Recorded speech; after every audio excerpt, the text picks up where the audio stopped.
Hello and welcome to this video tutorial on how to use the Microsoft Windows calculator. I'm going to show you how to copy calculation made on the Windows calculator and paste the results into a notepad. As you can see, notepad is open on the left side of my screen, and the calculator is here on right.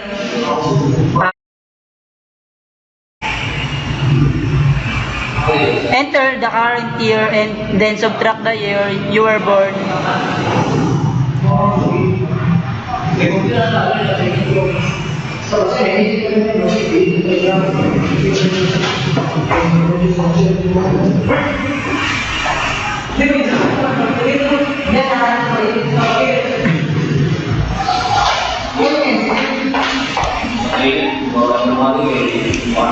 With the number visible in display, press Ctrl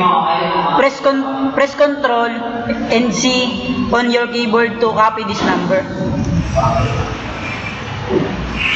Then click over the notepad document and pass Ctrl and V to paste the number.